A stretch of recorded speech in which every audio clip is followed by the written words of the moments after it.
A discussion with Eglantine. My apologies for this abrupt summons, Eglantine said, offering me a seat. We had just finished exchanging the usual greetings. Oswald immediately began preparing an area affecting sound blocker, so Karstead and Riarda stepped outside its range. I could see the worry on their faces. Eglantine cleared the room of her retainer, sat on the sofa directly opposite me, and looked me dead in the eye. Anastasius was attending the graduation ceremony right now. She was here in his place. Lady Rosamond, we do not have much time, she said. May I speak frankly? Using obscure turns of phrases would only lead to misunderstandings, especially when I was far from being a master of noble phrasing. The more direct we were, the better, so I nodded and said, of course. Eglantine went on to explain the situation. The Sovereign High Bishop and High Priest had caused a stir during lunch by openly stating the magic circle was for selecting the Zent. Some old-time retainers had responded that Traralcol deserved the Grutushite for all his hard work, while others were concerned by the idea that Lady Detlinde becoming Jurgen Smith's next ruler after what they had seen of her.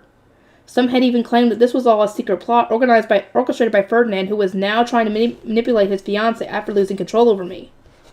Many opinions were expressed, Eglantine continued, but King Traralcol considers the Grutushite essential to ruling Jurgen Smith. He even said he would readily cede the throne to Lady Detlinde if she obtains one. But why? When he sent Lord Ferdinand to Arensbach over similar suspicions, I asked, could the king not have waited for Ferdinand to get the Grutushite and then given the throne to him instead?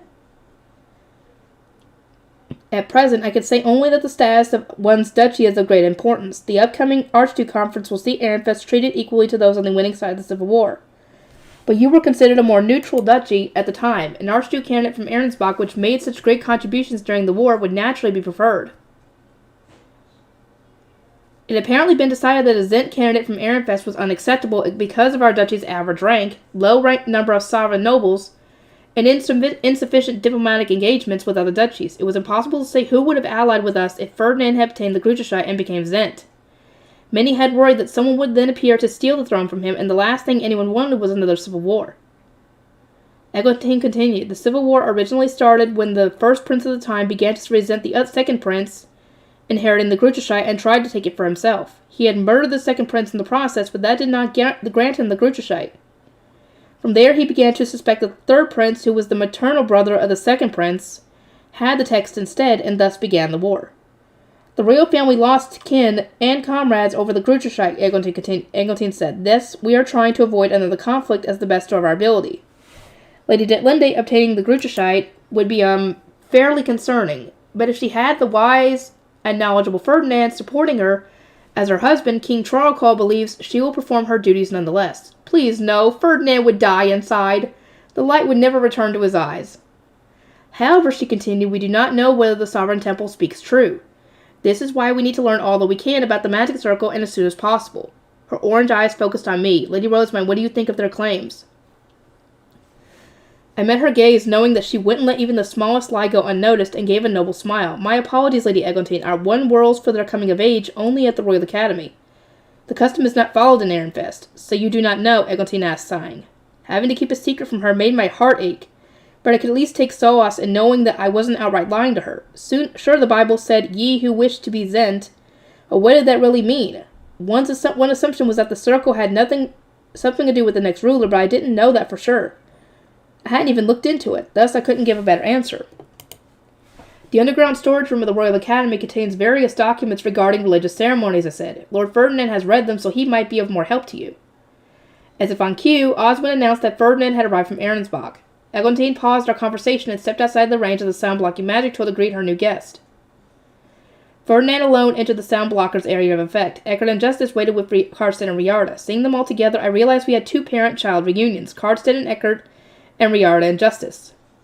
I'm sure they'll be stealthily exchanging information. Sylvester had given Karstead a small folded piece of paper to hand over, and Riarda was getting something ready too. I watched them for a moment, then noticed that Ferdinand was looking down at me. His expression seemed to say, why are you here? Lord Ferdinand, might I ask you to sit next to Lady Rosamond? Eglantine asked. Certainly, if you'll excuse me. How was Lady Detlinde faring? Was she perhaps feeling unwell to begin with? She was fine prior to the ceremony. The dedication whirl drained her of mana, which caused her to pass out. That said, I ensured that she was fed a rejuvenation potion, so she is on the road to recovery. I apologize from the bottom of my heart that an Arensbach Archduke candidate disturbed such a critical portion of the dedication whirl. Her bizarre hairstyle, her sparkly whirling, her falling unconscious, her activation of an unknown magic circle, Ferdinand apologized for the sequence of bizarre and downright disturbing events.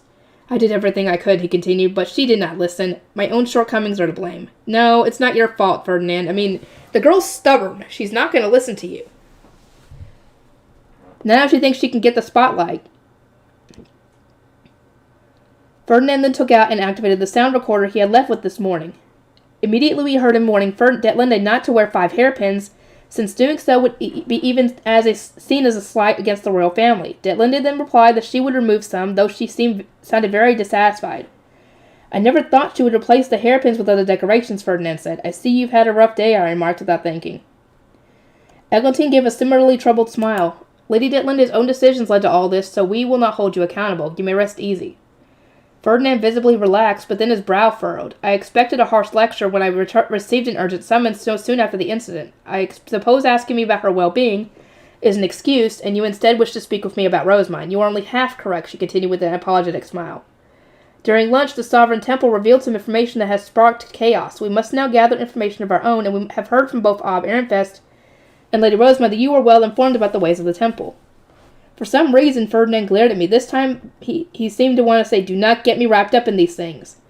I simply said, you know of these matters better than I. Is this not true? Ferdinand let out a defeated sigh and said, I shall ask what happened. Eglantine and I explained what we had already discussed. Thus, then Eglantine asked Lord Ferdinand, are you familiar with the magic circle that appeared on the stage? He nodded slowly and said that he was, then fell silent. Eglantine must have realized that he didn't intend to say anything else because she continued her questioning. The Sovereign Temple claims its purpose is to select a Zent. To be frank, I am surprised that they know that. Those of the Sovereign Temple are scarcely able to read the Bible.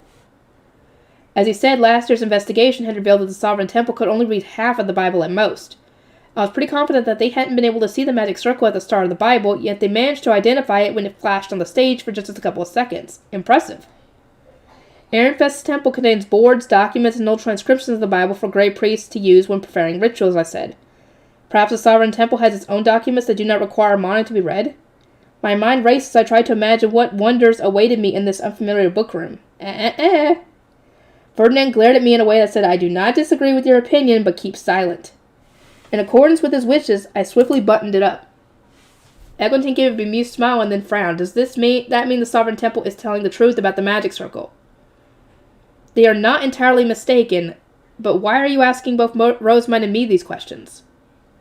Eglantine placed a hand on her cheek. Though it shames me to admit it, nobody in the royal family is familiar with religious ceremonies.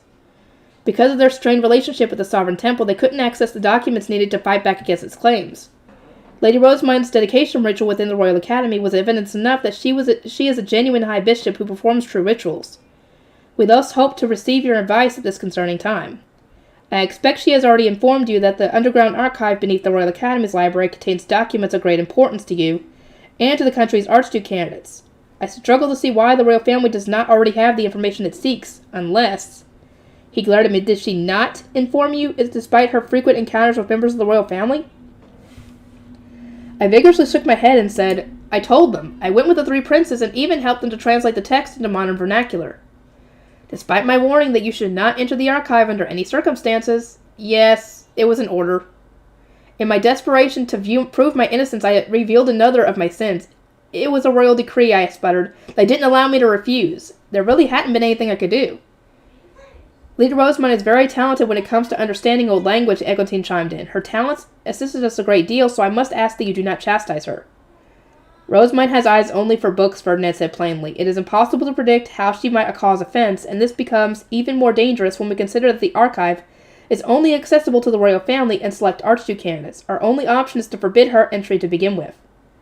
There was nothing I could say in protest. During my visit with the princes, I had given Sigiswald half-baked answers and ended up needing Anastasius to drag me out. Yeah. Be that as it may, what else could I do, I asked. Neither Prince Sigiswald nor Prince Anastasius is knowledgeable about ancient language. Lady Hannelore and I are scheduled to help them again during the coming spring's Archduke Conference. Ferdinand grimaced. They wish for you to interpret? Then the information they seek will remain buried for a very long time. What do you mean, I asked. You always start at the top left of whatever bookcase you are presented with, correct? That is how you approach the bookroom in the temple, Karst's estate, and the castle, as well as my own bookshelves. I seem to recall the documents about the magic circle in question being near the bottom, so it would take many moons for you to reach it. It's a habit of mine. Starting from one end to the best is the best way I make sure I don't miss anything. I didn't realize he'd noticed, though. Wow, he does pay attention. In any case, Ferdinand continued, I must emphasize that the archive is replete with knowledge essential for the next Zent. If you do not already know about the rituals and ceremonies of the temple, that is where you should start. Learning to read ancient language will also be in your best interest. The royal family does not have the time to invest in such an endeavor, Eglantine said. I recalled what a state the king had been in before, back when he had looked as haggard as Ferdinand, and the devotion with which he offered mana. It really was hard for him to imagine him having the time to study. Ferdinand shook his head. Rosemine's interpretation skills were developed within a mere season or two while she was memorizing the prayers necessary for rituals, and devoting herself to reading the Bible, all while striving to save the children of an orphanage. I understand that the royal family has much on its plate already, but if you study with the same dedication she did, then you will surely learn what you seek. Eglantine gave me a strange look. I could vaguely recall, or remember spending most of my days as an apprentice blue shrine maiden staring at boards trying to memorize prayers. All those years ago, I'd complained about the names of the gods being way too confusing and hard to remember. Ferdinand continued, on this occasion, because you truly are short on time, I will provide the answers you desire, but if you do not learn to read the relevant documents on your own, you will never know how information might be being twisted. I sincerely believe that understanding such language is an essential skill for a Zent. The Gruchashite granted by Messinora the goddess of wisdom is likely even older than the Bibles held by the high bishops. Eglantine looked up with a start. It hadn't really crossed my mind before, but he was right. The Bible and its instructions for becoming king were sure to be more modern than the Gruchashite. The magic circle does identify Zent candidates, Ferdinand said. However, it will not be at all correct to say that Lady Detlinde making the circle appear means she is closest to being the next Zent. It was an explanation for Eglantine, but I was listening closely too. The only thing I knew about the circle was that it rose from the Bible when I opened it. Which means that you are a Zent candidate.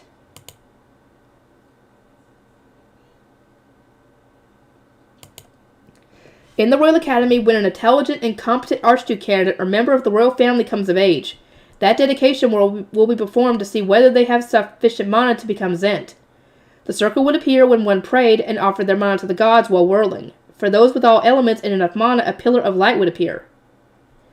He continued, only those who could make this light appear were allowed to continue to the next stage of the selection process. Lady Detlinde could not even activate the magic circle, meaning she cannot be considered a candidate. But neither Prince Anastasius nor I was able to activate the circle, Eglantine said, concerned. If nobody in the royal family had managed it, then maybe the Sovereign Temple was right in saying that Detlinde was better suited to becoming the next Zent than any of them. Above all else, one must offer prayers and mana while whirling. The magic circle only appeared for Lady Detlinde because she was expelling mana to make the face stones on her clothes shine. Thus, it was pure coincidence. I would even advise that the royal family experiment with this for themselves. You are fortunate that Ehrenfest and Dunkelfelder's joint research publicized the means by which to increase one's elements. Perhaps you could perform religious ceremonies and mana offerings, repeat the ritual for obtaining divine protections, and then activate the magic circle yourselves. Offer mana during a dedication whirl, As you are both experts when it comes to rituals, we ask for your assistance? Eglantine's gaze landed on me. Lady Rosamund gives blessings even when she's just practicing her whirl, does she not? Ferdinand shot down Eglantine without hesitation. We do not wish to be viewed with even greater suspicion. Rosamund would surely form the magic circle more easily than Lady Detlinde, considering her mana quantity and the frequency with which she prays, but that alone does not decide the next Zent. She would only be a candidate. The truly important part is what follows. What follows? Eglantine quietly repeated. Ferdinand did not answer her question. Instead, he moved on to discussing the potential repercussions of getting me involved. Even if Rosamund were to be chosen to rule Jurgensmith, the royal family should know better than anyone else that Ehrenfest is not equipped to support a Zent. Furthermore, if this experimentation with dedication whirling is done en masse, there is a chance that new Zent candidates will appear one after another from every single duchy. That will only sow the seeds of chaos, which is why the royal family must keep this investigation to themselves. Eglantine's eyes wandered the room for a moment until she finally and very hesitantly spoke again. Lord Ferdinand, what do you think about those who suspect that you are using Lady Rosamund and Lady Detlinde to search for the Gruchashite, that you wish to take the throne yourself? I can only assume that your knight commander is among them, Ferdinand said, unmoved. It was because my actions were deemed suspicious that I was sent to Arensbach, and now Lady Detlinde activated this unknown magic circle. His calmness irritated me. He had suffered and endured so much through going to Arensbach, and now his loyalty was being questioned even further. That ticked me the heck off, to the point that I could no longer hold my tongue. I am astounded by the sheer stupidity of those the Zent surrounds himself with. I would hope that you have not forgotten that Ferdinand initially refused Arab Ahrensbach's offer. He relocated only because the royal family disregarded his wishes and sent him away by royal decree. Eglontine's eyes widened in my uncensored remarks. She should have been glad that I had clung to enough restraint not to add, the memories of royals are shockingly convenient. Rose, mine Ferdinand said, fixing me with his sternest glare. Yet, I believe I told you to remain silent. Frankly, he could shove it. It's a good thing you didn't say that. What would he have said to that? Oh, no. Oh, I hate to say what he would do or say with that. If we do not make the truth and our intentions heard, the royal family will never understand them, I shot back, half shouting. We are better off speaking honestly than remaining silent and acting unmoved while letting hate and resentment build in our hearts. You taught me to use conversations to tie up any loose ends. But not when it means being so rude to a member of the royal family. You worried that following the royal decree would cause you to break your final promise to your father. But you went along with it anyway to clear all these suspicions. If the royal family and their law are going to question you even now, then what was the point in you accepting to begin with? Yeah, if they're going to keep questioning you about your loyalty when you did everything they told you to do in the first place and they're still going to question it, what was the point? Ferdinand fell silent for a moment at a loss for words. Rosamund, you must stop. I do not matter in this. You do matter. That is my point. We cannot allow politeness to stifle our true thoughts. We must be direct about our feelings and intentions instead of trying to communicate through others. Isn't that right, Lady Eglantine? She smiled and nodded. It certainly is, Lord Ferdinand. If you have your own circumstances, I wish to hear them. This may not sound like much, but perhaps I will be able to help. I do not know the grounds on which the royal family and Knight Commander are basing their suspicions, I said, but clinging to them is pointless. Ferdinand is only interested in research and is happiest when locked away in his workshop in our duchy's temple. If given the option, he would slink away and spend an entire lifetime immersed in his work. Eglantine giggled. Is this true, Lord Ferdinand? Ferdinand pinched my cheek, then sighed. It is up to the royal family whether they elect to believe this, but I have absolutely no intention of becoming Zent. Of course, convincing Eglantine didn't mean that everyone else would trust him too, but having even just one member of the royal family in our corner would change the situation dramatically. Have you truly never thought to use your knowledge of various rituals to obtain the Gruterscheid? She asked, watching him carefully. A terribly bitter smile spread across Ferdinand's lips. Not for a moment.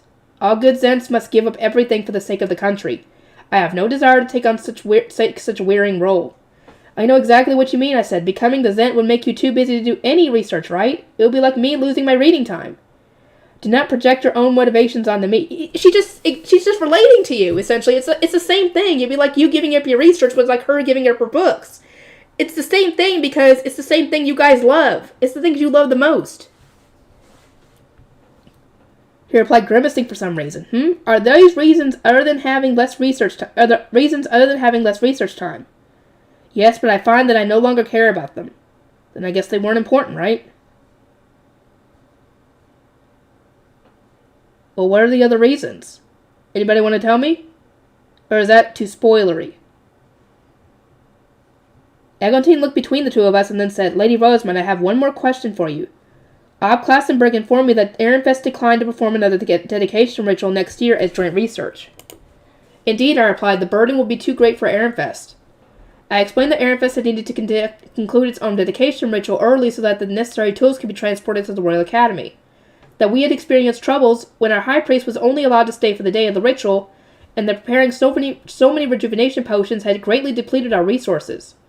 There was also the fact that I would probably need to return to Ehrenfest next year to help out with our next dedication ritual. Do you know what Klassenberg intended to contribute to that research? I asked out of curiosity. That is what the Ob wishes to discuss. He seemed quite troubled about being refused before negotiations could even begin. However, one cannot order their temple to provide divine instruments for our dedication ritual in the Royal Academy. It will impact the next year's harvest. Furthermore, as I explained during the ritual, the recipe for our rejuvenation potions is not my own creation. Eglantine looked at Ferdinand, having apparently deduced whom the recipe belonged to, and he met her gaze without a word. Joint research between Ehrenfest and Klassenberg was of no concern to him, and there was no reason for him to provide any assistance by this time next year. He would be married to Detlinde and officially be a resident of Ahrensbach. Plus, rather than publicizing his recipe for us, he was much better off saving it as a trump card. One couldn't have enough fail-safes when it came to cleaning up after Detlinde and trying to avoid guilt by association. I continued, as you can expect, I support Klassenberg's wish to offer the royal family as much mana as possible. But can this really be considered research for students to do at the Royal Academy? If one intends to make this dedication ritual an annual event, rather than a one-off research project, we will at least require the Sovereign Temple to lend its divine instruments and priests and the sovereignty to prepare rejuvenation potions made using whichever recipe they deem best. Ehrenfest can provide its High Bishop and nothing more. Otherwise, the new custom will not last for very long at all. What I really meant to say was, I don't want to spend potential reading time preparing for and cleaning up after research that serves no purpose, except to give mana to the royal family. I thought I'd done an excellent job of sugarcoating it, but maybe not. As I was patting myself on the back, Ferdinand gave me a look as though I was a poorly raised child and started rubbing his temples. I sense I've made a mistake of some kind. Again. I understand your perspective, Lady Rosamund, Eglantine said. An annual occurrence is far more taxing to maintain than a one-off event. I will discuss all we have talked about today with the royal family and Abin Klassenberg. And with that, our conversation with Eglantine came to an end, and before the graduation ceremony concluded. I'd come in response to a summons from Anastasius, but Ferdinand had come at Eglantine's own request. The prince would probably understand, especially considering the urgent circumstances, but I nevertheless had a feeling that his jealousy would make things a bit annoying. As always, Prince Anastasius remains the spitting image of Aviglabe. Great. Let's see. London books and a place for one's heart. After saying our farewells, we swiftly made our way out of Anastasius' villa. We didn't have any sound-blocking tools with us, and we had no our retainers in tow, so Ferdinand and I couldn't discuss the magic circles or anything else of consequence. Instead, our conversation was limited to the joint research. Are you truly witless? Ferdinand asked. Why did you not end the conversation by saying that you would discuss things with Ehrenfest? Joint research is the work of students and does not require external approval, I replied, more or less repeating what Sylvester had said. That would normally be the case, Ferdinand said with a frown, but your joint research goes far beyond the realm of students. It involves the Obs, the participating duchies, and even members of the royal family. Furthermore, with those trivial conditions you set, the ritual will inevitably become an annual event. What will you do after your graduation? Melkor would take my place as High Bishop. There's plenty of time to prepare him. And then there's that new baby on the way. By the time Sylvester and Florentia's new child was enrolled at the Royal Academy, Wilfrid would probably be having his own kids. We are planning to make one of Melkor's retainers the High Priest after Hartmut. So even if the ritual did become a yearly occurrence, we would be equipped to repeat it ad infinitum.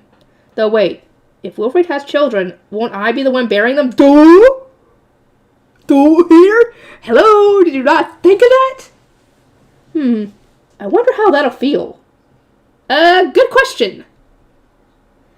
I hadn't experienced love, marriage, pregnancy, or childbirth as Zorano, so I couldn't even begin to imagine them. You might want to talk to Florencia on some of that. Oh, boy. It wasn't far from Anastasia's villa to the Ehrenfest dormitory, so our exchange was ultimately a brief one. Well then, Ferdinand, do be conscious of your health as you work, I said. You do not need to repeat yourself. Besides, if anyone needs to be more cautious here, it is you. Do not let your guard down now that you have become healthier. Right. Well, I suppose we'll see each other during the spring Starbind ceremony. Who can say, Ferdinand replied, not giving a clear answer. He paused for a moment in thought, then muttered, It is more than likely that the Sovereign Temple will do something troublesome. I always pray from the bottom of my heart for you not to get involved in such matters, but no words can bind you, I have found. I may not look it, but I am doing my best to avoid trouble. It wasn't like I was diving into problems by choice. I would merely blink and then find myself caught in a storm. Ferdinand didn't understand, though. He just looked down at me with cold eyes and said, Avoid trouble. It is hard to see your actions as far as anything but charging headlong into it. The gap between subjectivity and objectivity certainly is vast, as solemnly remarked. Indeed, you would do well to lean more toward the latter. Riarda had opened the door for me, so I stepped through it and into the Ehrenfest dormitory. Meanwhile, Ferdinand continued down the corridor toward the door of Ahrensbach V. We were wearing capes of the same color, but going to separate places. It felt strange. Whew, finally done, Karstedt hummed, rolling his shoulders as soon as we were in the dormitory. Serving as a guard in the royal villa really tenses me up. I'm glad Lord Ferdinand was there. As it turned out, it was pretty tiring having to wait outside the sound-blocking magic tool and not know what was being discussed. I thank you ever so much for going out of your way to guard me, Father. How is Ehrenfest? He looked conflicted for a moment and then said, That should probably wait until we both get back. We made an agreement not to bring that business into the Royal Academy. Then he awkwardly patted me on the head. What's this for? You've come first in class 3 years in a row now, haven't you? Well done. I couldn't congratulate you while I was on guard duty, and now's my only real chance. Apparently he wouldn't be able to speak so openly once we were back in Ehrenfest. This might be the first time you've praised me like this, Father. You think so? Well, my own father is fairly excited this year. I need to be careful that he doesn't throw you around or crush you with a hug. I was glad that Bonifacius was so pleased for me, but we need to be on guard. Letting him get too excited would seriously endanger my life. I hope that we could at least hold hands and walk together like last year, but that might have been too big of an ask.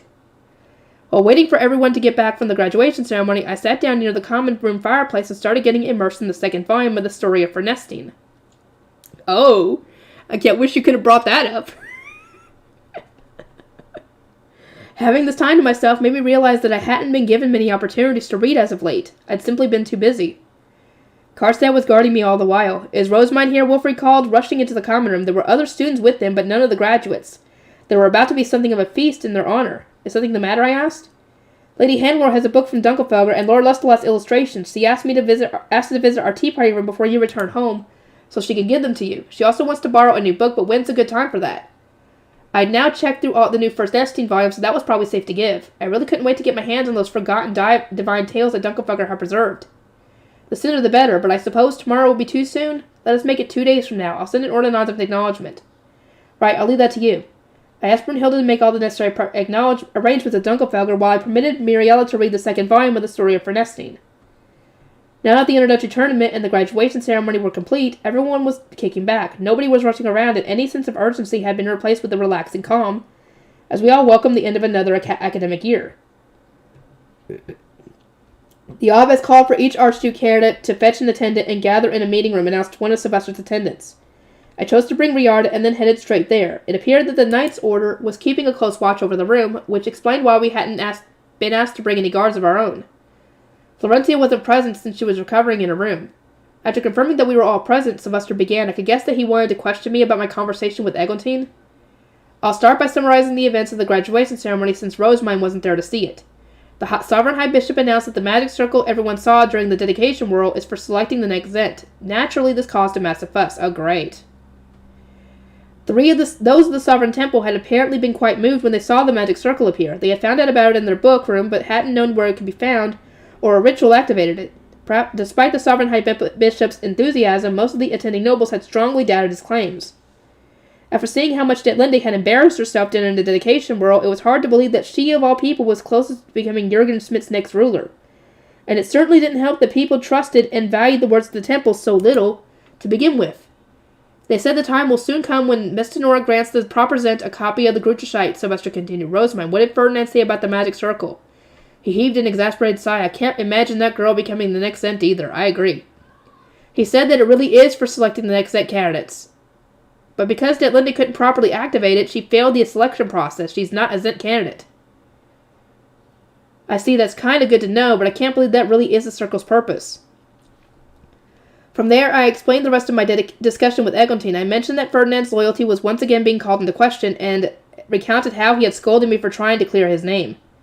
So the royal family accepted your argument, huh? Good to know.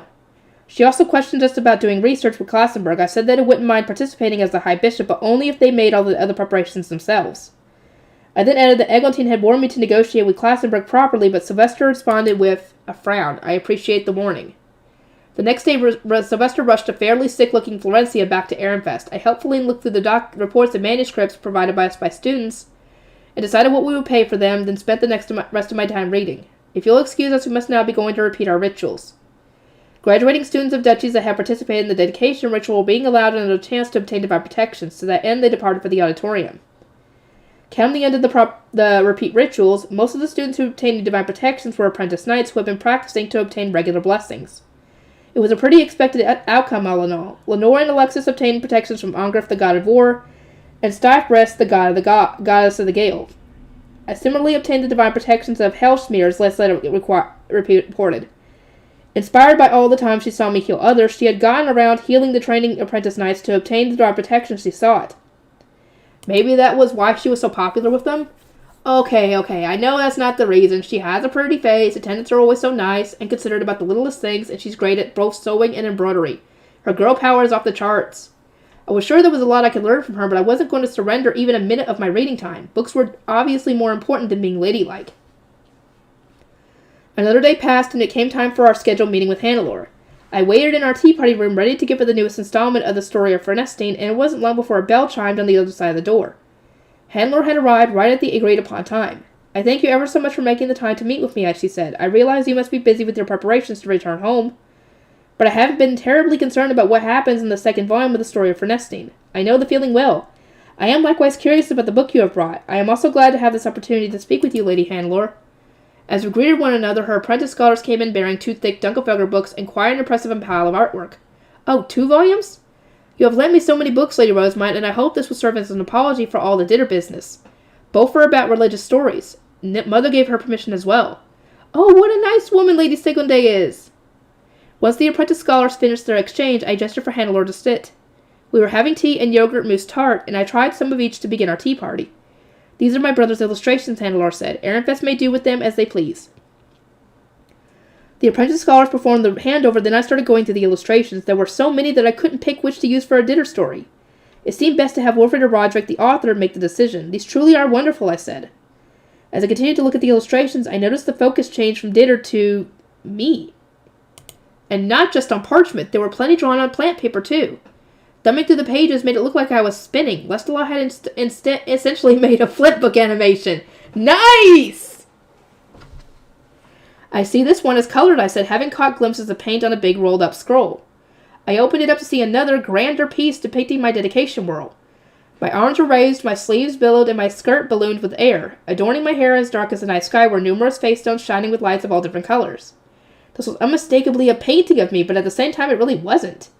I almost wanted to ask who the heck it was supposed to be. My retainers looked with wide eyes and murmured among themselves. Lady Hannelore, this is an illustration of my whirling practice, correct?" I asked haltingly.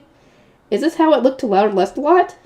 I was hoping she would say he had only been fascinated by the shining face stones, and had used someone else as the model, but instead, he found your unique dedication whirl so beautiful that he felt compelled to capture it as soon as he could.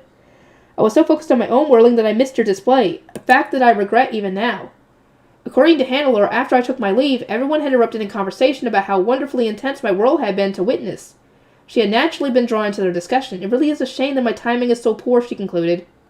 "I see," was my half-hearted reply as I rolled the scroll back up. It really didn't seem like a painting of me, and the thought that Lestalot had created it made it feel a little embarrassed. Or shy, maybe. Something tells me I should seal this away. I'm not sure why, but it feels dangerous.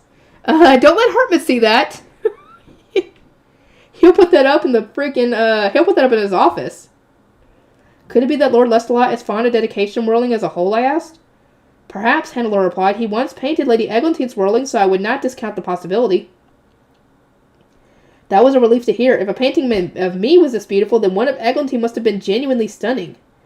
"I would very much like to see that painting at some point," I said, "and please tell Lord Lestalot that I'm ever so grateful he depicted me as so beautifully. But of course." Speaking of dedication whirls, this year's certainly was dramatic. The goddess alike fell unconscious. As the guard of darkness, Lord Lestalot must have been very shocked. Oh, definitely. He also never expected that she would fall toward him in such a manner. It was customary in Jurgensmith for an adult woman to only let her hair down when in bed, which had made it a privilege exclusive to her husband and attendants. This had made things especially troubling for Lestalot. Not only had Detlinde's hairdo shamefully come undone in public, but she had then almost collapsed on him. He had wanted to help her, but he hadn't been sure whether it was even acceptable to touch her when she was in such a state, and her fiancé by royal decree was so close by. "Did you recognize the magic circle that appeared?" Hannelore asked. "The Sovereign High Bishop said its purpose is to choose an extent. I'm told that more detailed documents about it can be found in the underground archive. Perhaps you could seek them out during the upcoming Archduke Conference? The royal family is in great need of them, too. For obvious reasons, I elected not to mention that Ferdinand was my source, or that Eglantine had questioned me." Hannelore nodded. "It seems it will be very busy indeed during the Archduke Conference. Speaking of which, how are Lord Lestalot and the others of your duchy doing? I heard many criticize their surrender during the inter-duchy tournament. My brother was very disappointed to have so much of his art confiscated, and the knights have grown very quiet since Mother scolded them." Her lips curled into a half smile. "To be honest, life has been much easier for me as of late." She was probably exaggerating a little, but I was still glad to hear she was doing well. Hannelore continued, "I look forward to reading the second volume of the story of Ernestine when I return home. The first book ended with her meeting the prince and at last obtaining some happiness after years of abuse. I am so looking forward to seeing her thrive. Seeing her optimistic smile made my heart ache. I'm sorry, Lady Handler. In this version, what for Nestine's at her happiest, she gets torn from the prince and receives a royal decree ordering her to marry another man.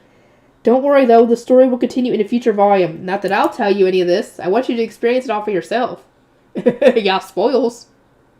I enjoyed Royal Academy love stories and cannot wait to see Nestine's tale continue, Handler said. Speaking of which, Lady Rosemine, what kind of man do you see yourself falling for? I recall you once mentioned your appreciation of men with great minds who never give up, but I wish to know more. This is kind of nostalgic. I don't think I've had a conversation like this since my Arano days. My honest answer was that I didn't care one bit about romance, but saying that would be like asking to get booted from female society. During conversations like this, empathy and secret sharing were key. Lady Rosemine, you said that your parents chose Lord Wolfrid as your fiancé, did you not? Is there another man you consider more ideal or closer to your heart? Guess I'd need to lie, huh? Easy. Back on Earth, I made a completely imaginary crush just to make sure a friendship of mine went smoothly. During my Arano days, my fake love interest had always saved my skin whenever Shu's girlfriend assumed I was crushing on him. At a time like this, it was best to model your imaginary crush on someone your conversation partner didn't know. If you used a boy they were familiar with, there was a risk they might put two and two together and start spreading rumors, and if you created an entirely new person, you were bound to trip up sooner or later. Oh, and the most important part was to conclude with, though they barely even knew I exist. So, who shall my model be? It should probably be someone really obscure since my retainers are all within earshot. Anyone involved in the Royal Academy is automatically out, but excluding nobles really doesn't leave me with many options. I guess Sir Fran would work? Keep this our little secret, but although I am engaged to Wilfrid, there's someone I treasure much more, I whispered. Oh god. This is going to be so freaking weird to read, considering it's not true, yet depending on who she picks, it might kind of be. We'll see. Handler's eyes widened. There is? Indeed, there is someone who has supported and stood by me since I was young, before my baptism even. He always saved me whenever I grew depressed or found myself on the verge of giving up entirely. It has become much harder for us to see each other, but even so, the promise we made remains firm in my heart. Of course, keep this between us. Your retainers might put two and two together if they ever see Lutz, but whatever. Handler bobbed her head in a very enthusiastic nod. What kind of men do you like, Lady Handler? Me? Well, men who are the opposite of my brother. He, seldom of them ever listens to my opinion. She looked around sheepishly, then pressed a finger to her lips. But keep that a secret from him. Her retainers were all watching her with heartwarming expressions, but I understood exactly how she felt. And so, using my experience from my Arano days, I managed to engage in possibly the most important part of girl talk, sharing secrets. Our tea party ended a while later, and I came away with 2 new books in my possession. Wow, I handled today perfectly, didn't I? Not a single mistake.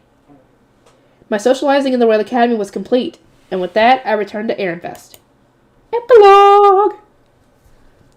After the graduation ceremony concluded, students would leave the Royal Academy and return home. This was true for every duchy. Even in Ahrensbach, luggage was being carried to the dormitory's teleportation hall stack by stack. Lady Detlinde called Martina, an apprentice attendant. Everything is ready. Shall we go home?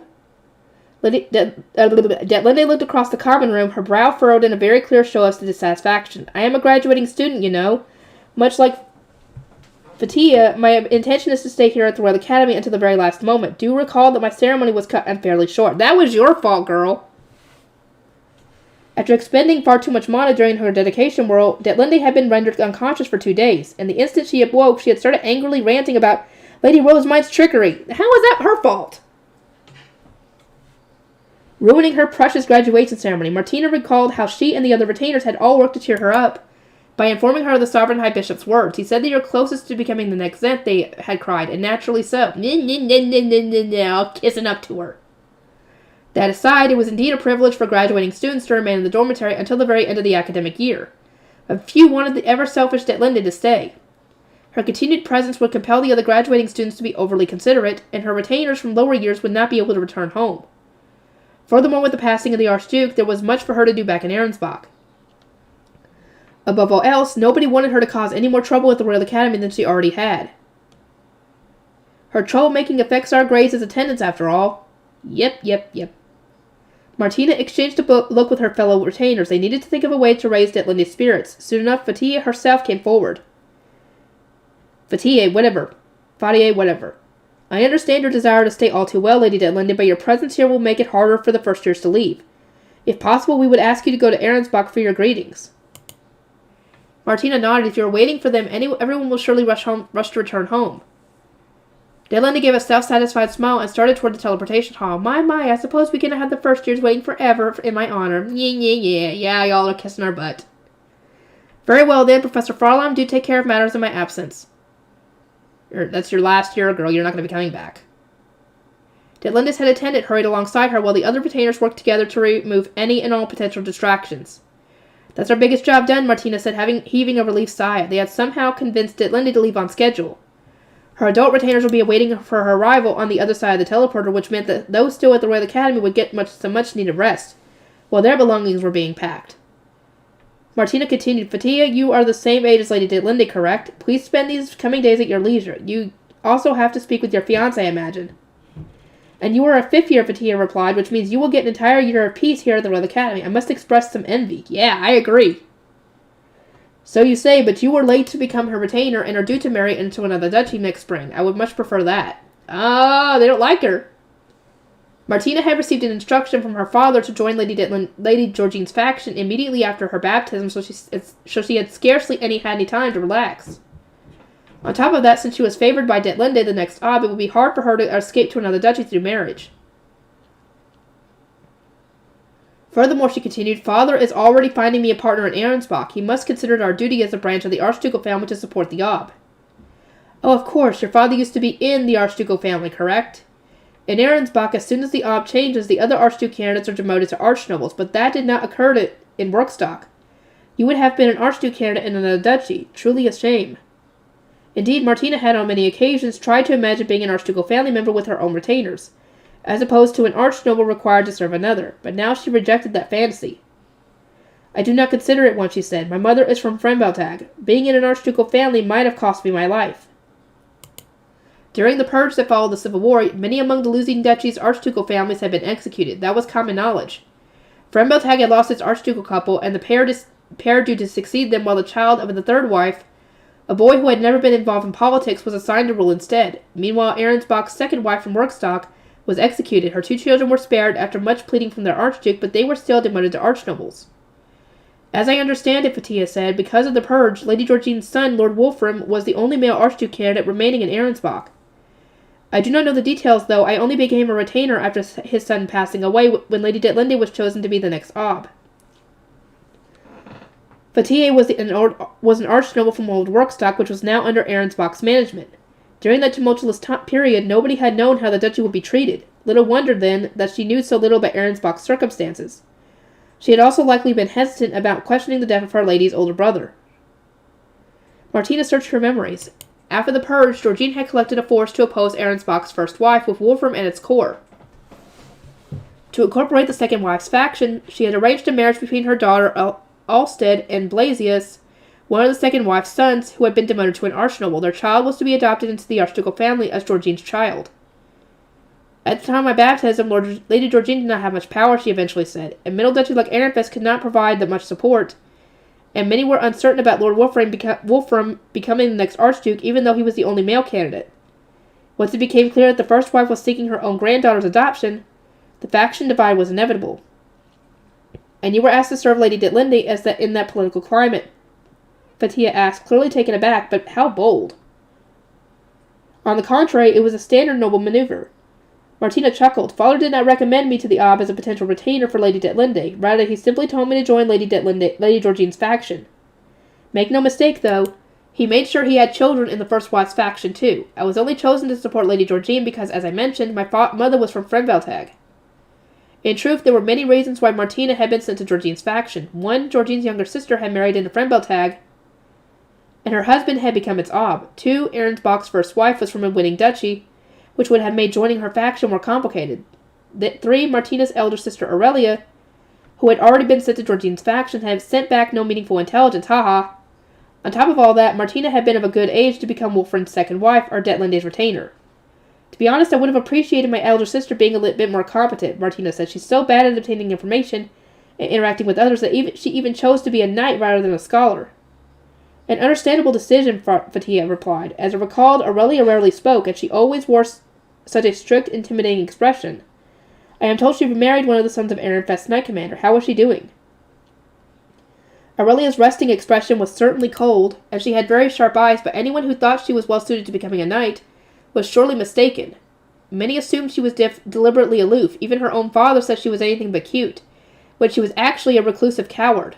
Alongside her sister Martina, Aurelia had experienced great animosity as a result of their mother being from a losing duchy.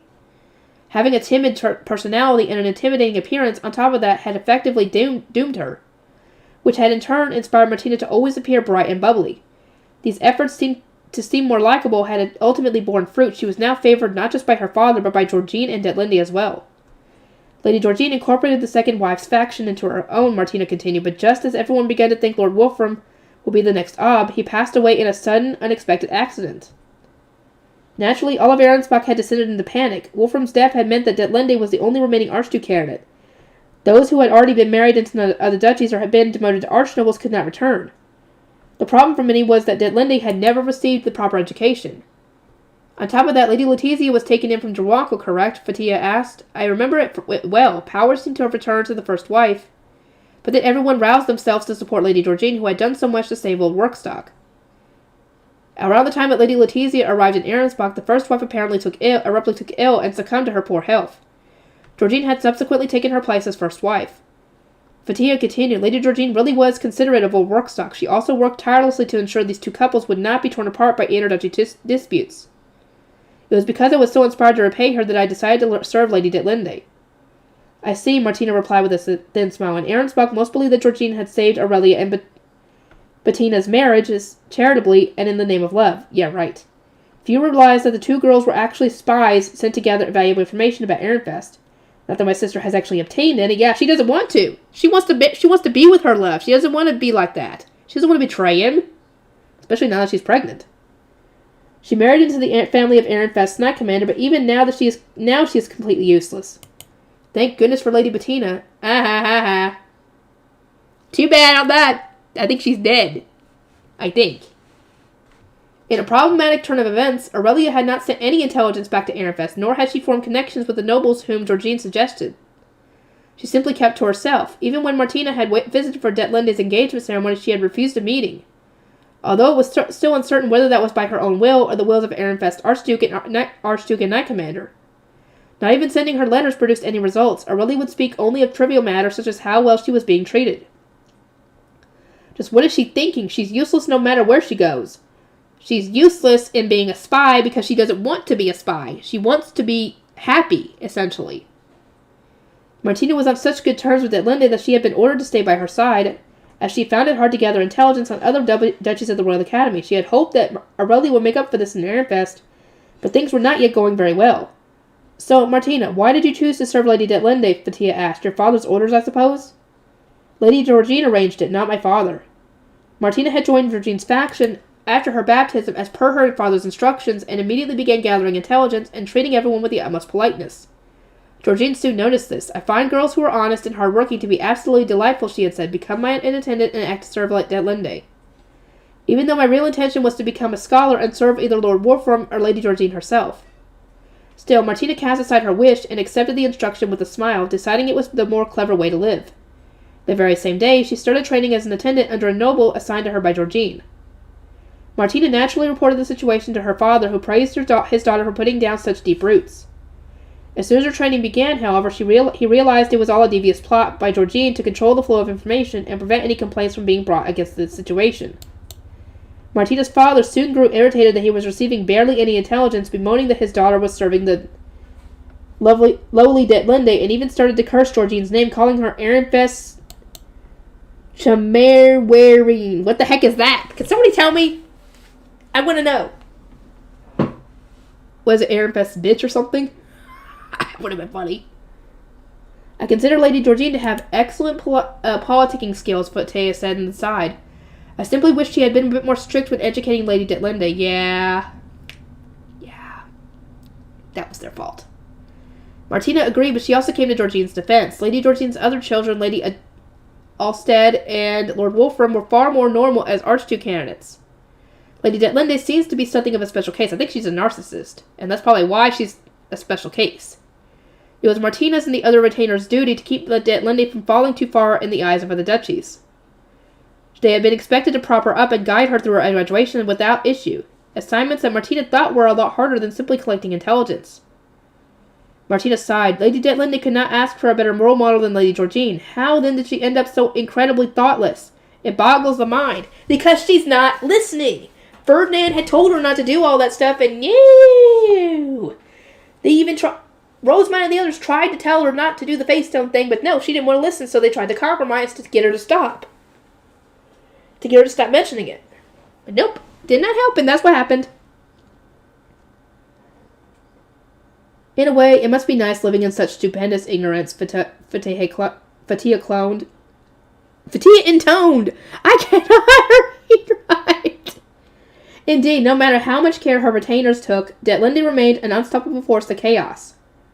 Each year she had managed to cause problems through such some unnecessary act or another. And this is a difference between Rosemine and Detlinde. Rosemine doesn't do it intentionally. Detlinde intentionally causes problems.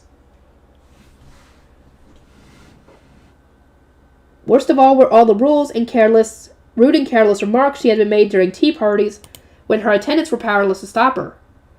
Fatia continued, this year was her big finish, one last punishment for us to endure. Any hope I was clinging to slipped through my fingers like sand, and although it was my own graduation ceremony too, I could not muster even a shred of delight. By collapsing during her dedication whirl, Detlinde had brought unprecedented shame upon herself. Her retainers hadn't spoken a word during the lunch that followed. Ahrensbach's dining hall had been engulfed in silence. Then, while they were preparing for the afternoon ceremony, an ordonnance had arrived from the royal family. Ferdinand was to be questioned about his fiancée's status. It was clear to all that he was going to be thoroughly rebuked. Though the Sovereign Temple did make things easier, Martina said, during the afternoon ceremony the Sovereign High Bishop had announced that the magic circle everyone saw during Detlinde's whirl was for choosing the next Zent, meaning she was suited to the role. Barely! If anything. From there, Ahrensbach's discussion of the graduation ceremony has shifted to the magic circle and the reveal of there being a future Zent. Among them, they couldn't speak about how one of their own Archduke Caradus had committed a grave and shameless blunder that could never be undone, but they could discuss how, by making the circle appear, she had achieved something that not even the royal family was capable of.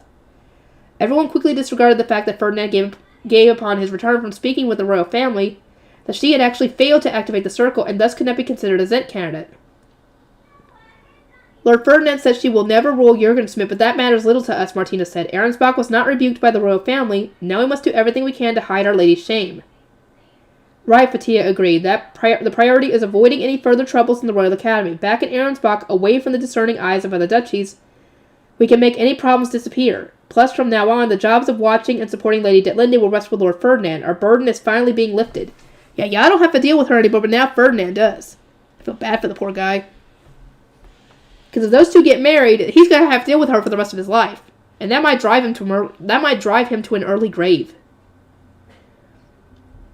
Martina and Fatia giggled together. No matter the circumstances, Detlinde had graduated, and that made them happier than anything. Mere days after Martina returned from the Royal Academy, Detlinde was summoned to Georgine's villa. Mother wishes to discuss my future now that I'm a Zent candidate, she explained. Oh, Lady Georgine finished moving while we were in the Royal Academy, Martina asked. Surprised that she had acted so quickly. I thought she would stay in the Archducal living quarters until you finished dyeing the foundational magic. The Ob had passed away at the end of some autumn, but Detlinde had been too busy at the Royal Academy to dye the foundation with Hermana. That was why she was still living in the side building for Archduke candidates. There isn't a single member of the Archducal family in the main building. Is that okay? Clear the room, Georgine instructed, so Martina and the other retainers moved to a waiting area. They crossed several nobles along the way. There were more and more unfamiliar faces wandering the villa, Martina thought. Were they Lady Georgine's new retainers, she asked. One of the men had a magic prosthesis for a left hand, Fatia replied. Perhaps he is another retainer she invited from old Workstock? I could not see his hand from where I was standing. His cloak was in the way, but a prosthesis, How rare. He must have been grievously wounded and not had time to heal. Or not had time to be healed. Knights were no strangers to battle, so it wasn't uncommon to see one with a magic to a prosthesis in place of a hand or foot. But that man had seemed to be a scholar. It was unusual, but there were many in old Workstock who had thrown themselves into violent battles during the Civil War. Perhaps he had gotten wrapped up in the purge that followed? Possibly. I'm not sure why Lady Georgine would accept someone who needs a prosthesis, Martina murmured. Oh my, did you question her will? Or do you question her will? Not at all, I just feel a bit gloomy about what is coming next and wish to distract myself. Everyone exchanged glances and partial smiles. To prevent Detlinde from causing problems in the Royal Academy, so much information had been kept from her. But that could continue no longer. Today's meeting was presumably so that Georgine could reveal the truth. Martina could already imagine how upset Detlinde was going to be when she learned she was only a temporary ob and that after her marriage to Ferdinand, a royal decree would force her to adopt Letizia. And when a noble was extremely frustrated, their attendants were often the easiest targets. Martina could not help but feel depressed about what was to come. Speaking of which, Fatia said, do you recall how overjoyed Lady Detlinde was about becoming the next Zent? Do you believe she will accept being an interim ob in these new circumstances? No matter her response, I can say with all certainty that she will never become the next Zent. Ob Ernsbach needs an ob, and it's not as if we had the Grucheshite on hand. Yeah, I have to agree on this one. Even if she was an actual candidate, Ernsbach does need an ob. They need somebody. They had all spent so long elevating her, but that was only to make her easier to deal with. Not a single one of them actually believed she could be the next Zent. Weighing more heavily on their minds was the future of their duchy. Fatia sighed. It is troubling that Ernsbach has only Lady Detlinde and Lady Letizia as Archduke candidates. Yes, but once Lady Detlinde and Lord Ferdinand are married, they will also be able to adopt Lady Benedicta. Martina said, recalling a discussion she had heard. That will give us one more. Benedicta had been born between Blasius, son of the previous second wife, and Alsted, Georgine's eldest daughter. She was currently an archnoble, but as the child of two former archduke candidates, she was sure to meet the random requirements to climb back up in status. The original plan was for Lady Georgine and Ob Ernsbach to adopt Lady Benedicta and introduce her to the archducal family after her baptism as Ferdinand and Detlinde's daughter, but of course the Ob then passed away. We need more archduke candidates to stabilize our faction, and Lady Benedicta surely has the necessary mana capacity and upbringing. At the very least, she should be more reliable than Lord Ferdinand, born in Ehrenfest to an unknown mother, or Lady Detlinde, who is, well, Lady Detlinde. Georgine and the current Ob Ehrenfest were both descendants of Gabriel, meaning they had plenty of mana, but Ferdinand was a bottom-ranking candidate through and through. Yeah, y'all don't know what you're talking about. Neither Detlinde nor Martina could sense his mana, so he was at the lower end of the archnobles at best. No, y'all can't sense his mana because he has more than y'all. Martina and Fatia giggled again, but this time an adult retainer who had not gone to the Royal Academy spoke up. Oh my, she said, a curious hand on her cheek. We found Lord Ferdinand to be far more skilled than expected. The scholars were joyously vocal about how much of that backed-up administrative work he burned through, Martina asked. Still, Fatia added, being able to do paperwork is not the same as having an abundance of mana. Hopefully his marriage to Lady Detlinde happens soon so we have more people available to supply mana. The Geebs are all struggling. Their innocent conversation continued until the summoning bell chimed, at which point the retainers all leaped to their feet. Martina fearfully entered Georgine's room, expecting the very worst, but Detlinde actually looked content. Georgine was also wearing a faint smile, suggesting that their conversation had satisfied them both. Now then, mother, if you will excuse me. Indeed, see it done. Upon returning to her room, Detlinde immediately gathered her retainers. They could not act without knowing what had been discussed and what their lady intended to do next.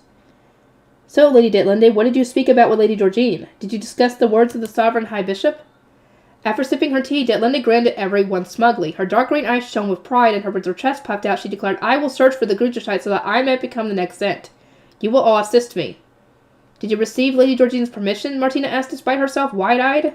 The answer was obvious. Detlinde had come out of her meeting overflowing with confidence, but still, it was hard to believe that she actually intended to rule Jurgensmith. Oh, God. No, anything but her. Detlinde looked at her troubled retainers and nodded. Of course, Mother fully supports my resolve. She said that I may do my best to obtain what I desire. That while it may seem impossible at first glance, the tools at my disposal will allow me to succeed. It was hard to imagine Georgine saying something so irresponsible. Detlinde's aim to become the next Zent was worrying enough, but what about Ernsbach's future? Martina and the other retainers exchanged doubtful glances, but if you become the next Zent, who will serve as Ernsbach's next ob? Someone asked. As it stands, you are the only Archduke candidate equipped to rule the duchy. Correct, she replied. That is why I will only spend a year searching for the Grucheshite. If my efforts bear no fruit, I will accept becoming the next ob. Okay. Because the death of an ob was always announced during the Archduke conference, it was sometimes the case that their replacement didn't have enough time to finish dyeing their duchy's foundational magic. Thankfully, Detlinde had been instructed not to mention the late ob Ernsbach's death under any circumstances. And with his exact time of death so unknown to other duchies, it would be easy to delay her assignment by a year without raising suspicion. Could it be that Lady Georgine set this time limit to ease Lady Detlinde into giving up? It was hard to imagine Detlinde finding in 1 year what had eluded the royal family for almost a decade. In other words, this was a bargain. They simply needed to play along with this search for a year. Then their lady would accept her job as an archduchess. Thinking about it like that helped to calm Martina down. Lady Georgina's so talented, she really knows how to keep Lady Detlinde under control. I don't know about that. Martina's relief was short-lived, however, as Detlinde placed a contemplative finger on her chin and gazed upward. In most cases, this was a sign that she was about to make a suggestion or give an order that would make everyone else's life much harder. Her retainers knew this from experience and immediately tensed up. For the next year, my first priority is to get the public on my side. We shall make allies of all those who want a true Zent in power. And if we obtain the Grucheshite, King Trarkol will have no choice but to seek the throne to me. He was planning on doing that. To the retainer's surprise, their lady was actually making sense. Martina could only assume she was regurgitating advice from her mother, which meant Georgine seriously intended for her daughter to become the next Zent. Arensbach is barely surviving this mana crisis, but rather than chastising Lady Detlinde, Lady Georgine is encouraging her. Because she probably knows that she's going to fail, is probably what it is. Or maybe she just wanted Detlinde out of the way searching for it when she could do whatever she wants. Probably. All of a sudden, Martina understood nothing of Georgine's intentions. A growing sense of unease began to take hold until she could no longer stay silent. Lady Detlinde, I understand that your focus is to become the next Zent, but what about channeling mana into Arensbach's foundation? I suggested that Mother serve as an interim ob. If my 1-year search proved unsuccessful, then I would die the foundation. She refused, however, as she does not wish to become the Archduchess. A shame. Yeah, she wants to become Ehrenfest Archduchess. She seemed disappointed, but it was only natural that Georgine would refuse. Maybe she was reluctant to doubt her own mother, but the truth was that not a single Arensbach noble would support someone from Ehrenfest becoming the ob, interim or otherwise, when there was still other avenues to explore. So, Detlinde continued, we have but one option. We shall supply the foundation from the Manor Replenishment Hall to avoid dying it completely. Letizia will aid us as well. You intend to have a child who has not even joined the Royal Academy help with mana replenishment. Yes? All eyes widened at the very thought. Surely it was too great a burden for someone so small. In Ehrenfest, Archduke candidates start performing mana replenishment right after being baptized. It helps them control their mana. They can manage it, so I'm sure she can too. She made sure to punctuate her callous remark with an exceptionally cold glare in the direction of Letizia's room. Before, she had been too cocksure to even consider Letizia a threat, but something about her had changed. Seeing the blatant malice in Detlinde's expression made a shiver run down Martina's spine, but it seemed that her lady had more to say. After all, how would she not? There must be a reason why both father and the king wanted her to become the next ob. The king even intended to reduce me to a mere interim by royal decree. I could think of nothing more despicable. So she was told! That's what I was about to say! We have the same freaking thought process on that one. She was told! Yes! It hadn't been apparent at first. Detlinde had been too busy discussing her plans to become the next Zent. Now that the focus of the conversation had changed, however, the sour mood the retainers had all expected was finally shining through. As the third child of a third wife, and a female one at that, Detlinde had received barely any attention from her parents while growing up. Now her father was asking her to be an interim for Letizia's sake, while her mother wanted her to cede the position as ob to Benedicta. Detlinde's capabilities aside, Martina started to understand why she was more attached to becoming Zent. We are struggling enough trying to maintain Arensbach's mana, Detlinde said. For that reason, we plan to have Lord Ferdinand oversee religious ceremonies in the temple. The husband of an ob sent to the temple? Indeed, he did the same while in Ehrenfest, and we have all seen how useful those ceremonies are. Indeed, the dedication ritual performed at the Royal Academy with the royal family's backing had made the power of religious ceremonies all too clear. There were no nobles in Arensbach who would agree to enter the temple, but Ferdinand had spent so much time in Ehrenfest that he likely wouldn't oppose the idea. Possibly. Martina gave a small nod. Still, are you okay with that, Lady Detlinde? You were always so openly opposed to marrying an Archduke candidate who has been somewhere so repulsive as repulsive as a temple. She thought back to how disastrous it had been when her lady first learned about her engagement to Ferdinand. An inescapable royal decree was forcing her to marry an Archduke candidate from a bottom-ranking duchy, one who had actually lived in the temple. Trying to console her while she wailed and wallowed in misery hadn't been easy. That said, after actually meeting with Ferdinand and learning of all his legendary accomplishments in the Royal Academy, Detlinde had started to seem more optimistic about their marriage. It had certainly helped that Ferdinand gave her such a kind smile and promised to make all her wishes come true. Martina remembered thinking that their engagement ceremony was like something straight out of a love story. Sorry, I can't I can't stand her so much. Just thinking about him being married to her is just nauseating. It was a very valuable learning experience for me. As long as a woman is pretty and enjoys enough status, men will treasure her. Her personality doesn't matter in the slightest. Once I have the Gruchashai, I can simply remove that royal decree. That's the only... even you being the Zent... I'm kind of torn here. I don't want her to be the Zent, but at the same time, I don't want Ferdinand to be married to her. So... I don't know. What's worse? Him being married to... No... What's worse, him being married to her or her being the Zent? That is a very tough one right there. Let me know what you guys think on that. Delaney announced with a chuckle. I would cut him loose in a heartbeat after all. I think we can all agree that Lord Ferdinand is not suited to being the husband of a Zent. I can only allow our engagement to continue for now so that I am not inconvenienced if my search ends in vain. In other words, she intended to divorce Ferdinand into the Revile Temple and make him offer Mono to Arensbach. Then after exploiting him to the fullest, she would cancel their engagement at her convenience. It was unbelievably self-serving and almost inhumane, but so was Detlinde. She was always said whatever came to mind and never looked to the future. Martina and the other retainers knew this as well, so they made no effort to chastise her. Instead, they held their tongues, annoyed about what was to come. It's obvious how this is going to play out. She won't find the Gruchashai, then she'll end up needing to marry Lord Ferdinand, who she forced in the temple she despises so much. I wonder how much she's going to whine then. A lot. I must do whatever I can to find the Gruchashite within the time limit, Detlinde said. Then a broad grin spread across her face. Of course, ending my engagement is not the only reason. I am not blind to Arensbach's plight.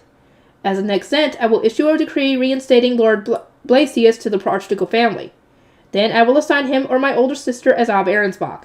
That would make the duchy more stable. That's the only reason that would actually make sense for Arensbach, essentially, as one of those two being the Archduke. Or the Ab, I mean. So yeah, that's the only good thing that would come of that. Martina said, returning these two demoted archnobles to the Archducal family would eliminate Arensbach's greatest fear, entrusting its future to Detlinde. Assuming it ever happens. Pleased with that response, Detlinde began listing all the other royal decrees she would make. Oh god. Then, after presenting Mother with what she desires, I will search for a husband suitable for a Zent. Incidentally, I am far too wise to carry out a purge as Lord Trogkol did upon taking the throne. I will respect the existing royal family, to some extent. Tch. Perhaps it would be fun to make one of the princes my husband.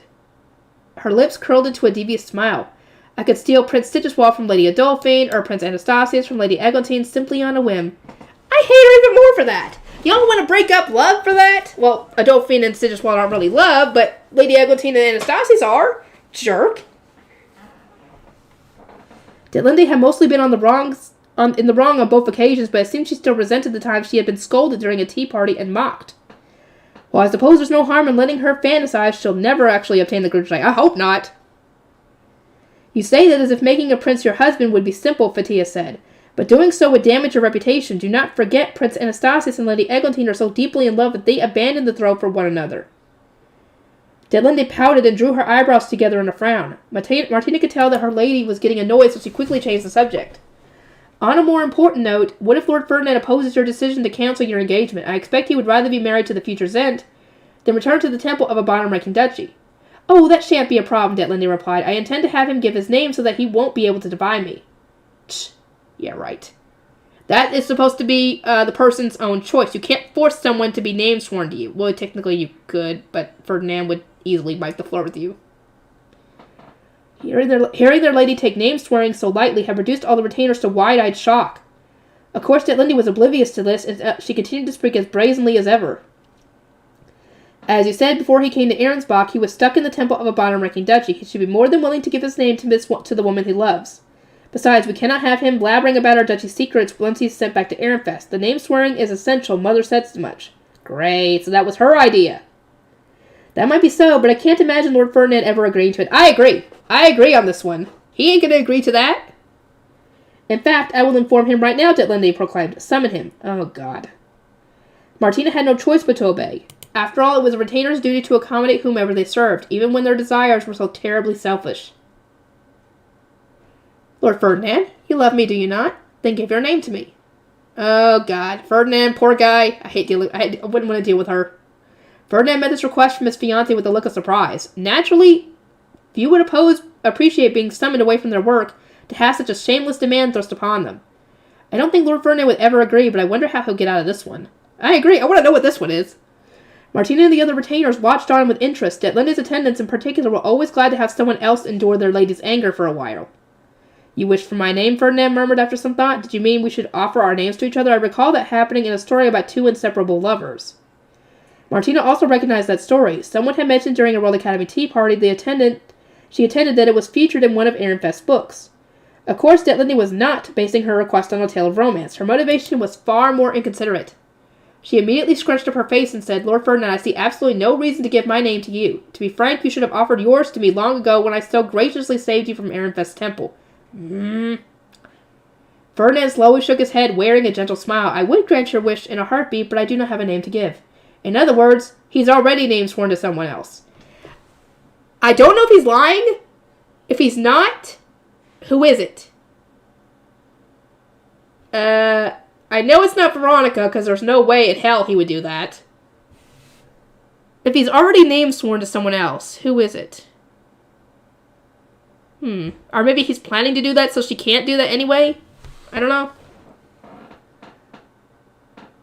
It was such an unexpected revelation that a stir ran through the room. I am your fiancé, Detlinde shrieked, turning redder by the moment. How could you give your name to someone else? That was before that.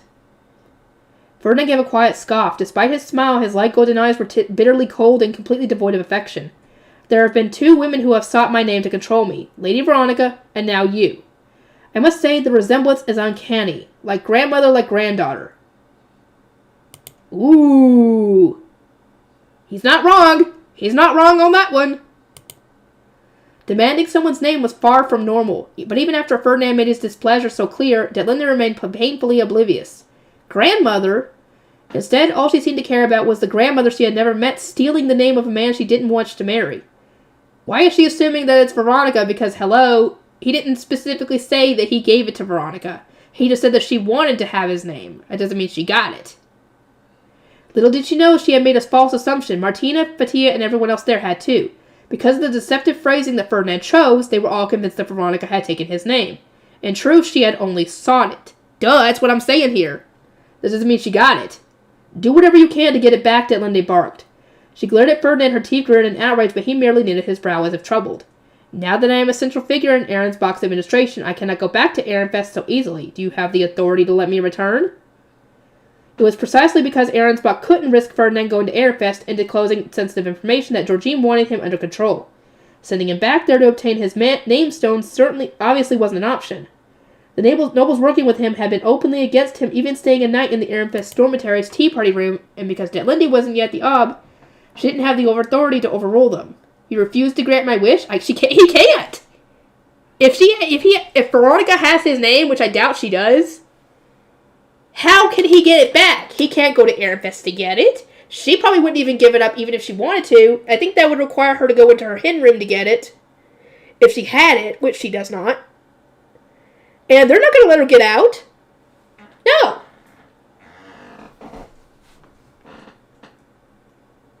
Truly our Everglade comes spring, Detlinde declared, calling Ferdinand useless to his face.